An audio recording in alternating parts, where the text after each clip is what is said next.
este é mais um episódio de uma série de entrevistas voltadas ao ensino de português como língua adicional. Essa é uma das ações do projeto de produção de multimeios vinculados ao Play UFPB. No episódio de hoje, nós vamos conversar com a professora Messia Paiva. Olá, gente, boa tarde. Ela também dá aulas no Play UFPB e hoje a gente vai conversar um pouco sobre a formação docente dela, ok? Ok. Então, Messia, como foi que você entrou no Play? Então, eu conheci o Play através de um amigo que já dava aula no Play há um tempo. E ele sempre falava, né, da experiência dele em sala de aula, como era incrível ensinar português para estrangeiros. E quando surgiu a oportunidade, né, através da professora Carolina, eu entrei no Play como voluntária e já estou aí há quase 3 anos. Então, o que foi que fez você decidir entrar no Play mesmo? Foi a partir da disciplina que eu cursei, né, com a professora Carolina, que foi a disciplina de PLE, que despertou em mim uma curiosidade em saber como era trabalhar ensinando português para estrangeiros. Porque quando a gente começa a graduação, a perspectiva que a gente tem é que a gente vai ensinar português para brasileiros, né, na sala de aula de língua materna.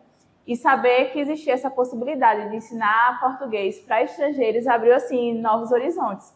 Então, como esse meu amigo ele já vinha comentando, já contava como era, aí eu fiquei bem curiosa. Ah, tá. Você já dava aulas antes de entrar no Play? Não, o Play foi a minha primeira experiência em sala de aula. Inclusive, eu até digo que foi algo maravilhoso, né? Porque quando a gente entra na graduação, a gente só vai ter experiência na sala de aula mesmo a partir dos estágios. E você tem aquele medo de tipo, chegar na sala de aula e como vai ser? E se eu não souber lidar com as situações? Então, ter a oportunidade de ministrar aulas no Play antes de entrar numa sala de aula de ensino médio, ensino fundamental, foi assim, algo maravilhoso, né? Porque a gente tem a questão da docência compartilhada. É um professor que já tem experiência e você acompanha ali aquelas aulas para ir aprendendo até se sentir confiante. Sim, foi bem diferente, né? Esse processo de você começar a dar aula para estrangeiros. É bem diferente, assim, é um novo mundo. Faz você refletir bastante sobre a língua. Exatamente. Então, como foi sua primeira experiência, o Play, né? Como foi esse processo de adaptação? Minha experiência no Play, a princípio foi muito boa, né? Porque eu comecei justamente com esse meu amigo, com o Lucas Batista. E o processo de adaptação foi algo complicado, mas porque a gente começou no período remoto, naquele período de pandemia, então as aulas eram online, então você dá aula no EAD, planejar uma aula para EAD é algo específico, e aí a partir do momento que você vem para o presencial, planejar a aula no presencial, já é outra coisa. Então, a adaptação, a dificuldade na adaptação se deu a partir do momento que a gente saiu do EAD para o presencial, sabe? Ah, então sua primeira experiência foi também dando aula no EAD? Foi dando aula no EAD. Foi na pandemia. Então, qual foi a principal diferença que você acha dessas aulas no EAD para agora, presencial? A gente sempre tem, né, os pontos negativos e os pontos positivos. Eu acho que um ponto positivo que eu poderia dizer em dar aula no EAD é porque você tem a facilidade de usar a tecnologia ao seu favor. Então, tem plataformas que você consegue utilizar. Ou, por exemplo, na época da pandemia, nós tínhamos alunos que estavam aqui no Brasil e que estavam em seus países. Então, quem está de longe consegue acompanhar também. Em contrapartida, né, os pontos negativos são a dificuldade com acesso à internet, às vezes a internet cai, tempo de aula, a atenção do aluno também, você conseguir prender a atenção do aluno já é mais complicado, porque tem aquela questão de alguns alunos usarem o celular e chega ali uma mensagem do WhatsApp, aí tira o foco da aula. Já no presencial, a gente tem essa vantagem de estar cara a cara com o aluno, de conseguir ampliar, mas também tem o problema de você conseguir pensar em estratégias para uma aula presencial. Você não consegue contar com tecnologias todo o tempo, né? Porque às vezes o ambiente não tem estrutura, não tem seus pontos positivos e seus pontos negativos. Com certeza. Mas bem interessante, né? Que você teve essas duas visões. Sim, foi sorte, foi um golpe de sorte. É verdade. Fugindo agora um pouco desse seu início no Play, eu quero saber hoje, Messia, como funciona a preparação das suas aulas? Então, as minhas aulas, né, a gente começa a preparar bem antes do período letivo começar, né? Quando a gente começa a pensar no cronograma. Por exemplo, eu ministro a disciplina de produção de texto. Então, eu vou lá, penso quais são os assuntos, os gêneros textuais, o que seria interessante trabalhar com aqueles alunos. E aí eu faço o planejamento de todo o cronograma, que é avaliado pelo coordenador, né, pelo professor José.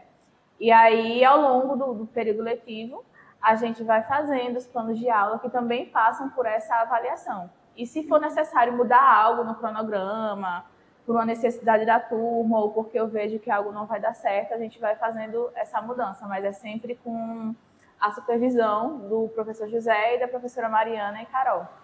Isso é muito interessante, né? Porque além de você ter essa autonomia de criar sua própria aula, seus materiais, mas mesmo assim você tem essa ajuda de alguém que tem mais experiência na área. Sim, a gente acaba recebendo essa orientação, que é super bom, né? Porque são professores que têm experiência e que nos dão autonomia para trabalhar ali dentro da sala de aula, para entender como funciona a sala de aula, mas por trás estão orientando a gente. Então, é muito interessante.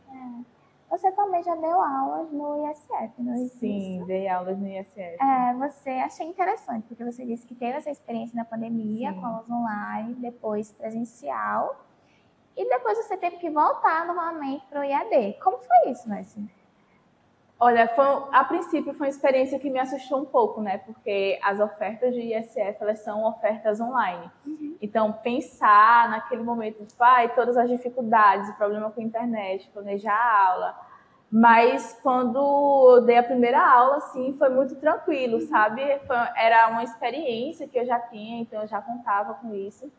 Então, foi muito proveitoso e é como eu te falei, teve a oportunidade, né? Eu tinha alunos que estavam aqui no Brasil, mas tinha alunos que estavam no Japão e em Nova York, então foi muito interessante. Sim, legal. Hoje em dia, qual é a principal dificuldade que você encontra ainda em ministrar aulas? A principal dificuldade é a questão dos materiais didáticos, né? Porque nós não temos muitos materiais didáticos na aula, na nossa área. Então, acaba que a gente tem que ou adaptar os materiais didáticos de português como língua materna ou produzir os nossos próprios materiais, né? Então, essa questão do material didático é um dos maiores problemas, assim, é bem complicado. Sim, realmente é bastante escasso essa questão. E é um pouco complicado, né? Você criar um novo material, pensar na realidade da sua sala de aula. Sim. Acho que outra problemática que você trouxe foi justamente o uso das tecnologias, que a gente às vezes não tem esse acesso em sala de aula democrático para os alunos. Sim, exatamente. Já é outra coisa. Sim. Quando você está em aula, já aconteceu, por exemplo, de você planejar alguma aula e dá tudo errado? Por exemplo, você planejou uma aula que duraria 4 horas, mas em 2 horas você conseguiu terminar todo o conteúdo? Sim, na verdade não foi exatamente com a aula, mas com o cronograma, né? Nessa questão da aula do ISF, eu ministrava o curso que era familiarização com o exame SOP-Braz. E aí eu planejei o cronograma para nós termos 3 aulas só explicando o exame, como tinha surgido e tal.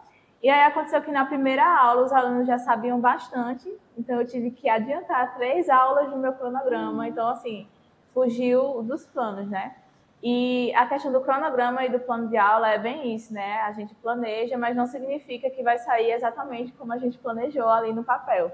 E aí a gente tem que estar preparado para se readaptar, para inventar alguma coisa e assim vai. Sim, isso é muito interessante, porque você observou que os alunos já tinham esse conhecimento e não ficou enrolando, né? Sim. Você criou novas aulas, trouxe novos materiais. Eu acho que é isso, trabalhar em sala de aula com nossos alunos, você está trabalhando com pessoas com contextos diferentes, conhecimentos diferentes. Eu acho que o nosso dever realmente é acompanhar isso. Exatamente. Saber as necessidades deles.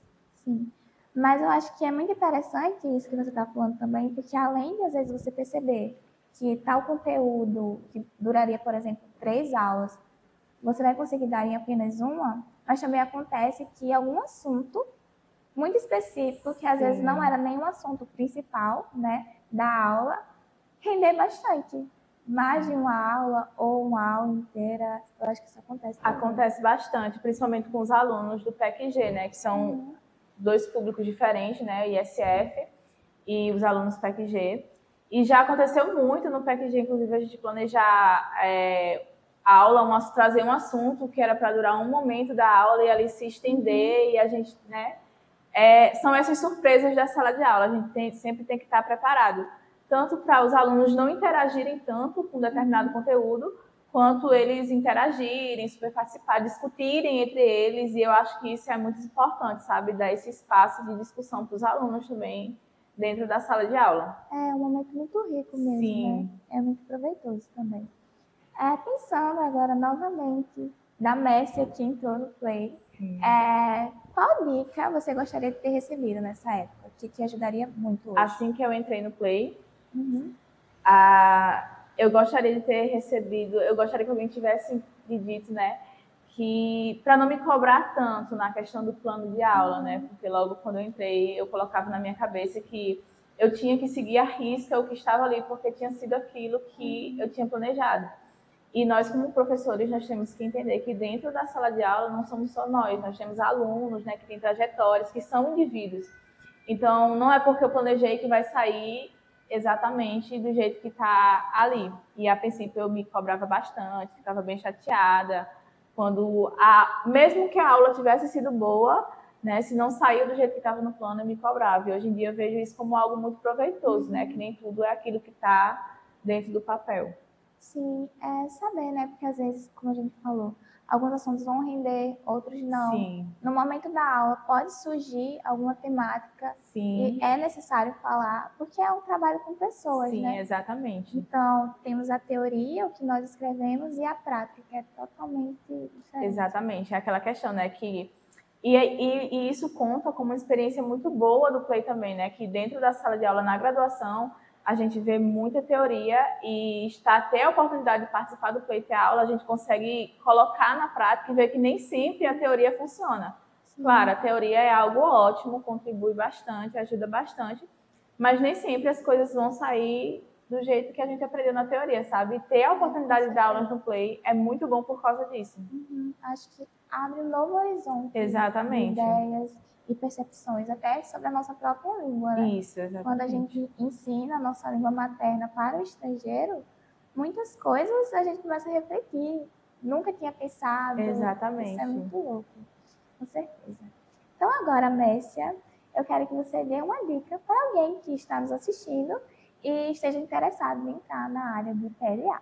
Bom, é uma ótima oportunidade, né? Se você tiver a oportunidade de entrar no Play, se surgir a oportunidade de estar ministrando aulas no ISF, né? Ou em qualquer outro projeto que te dê a oportunidade de ministrar aulas, né? Já logo dentro do curso, aproveite, porque é algo muito proveitoso.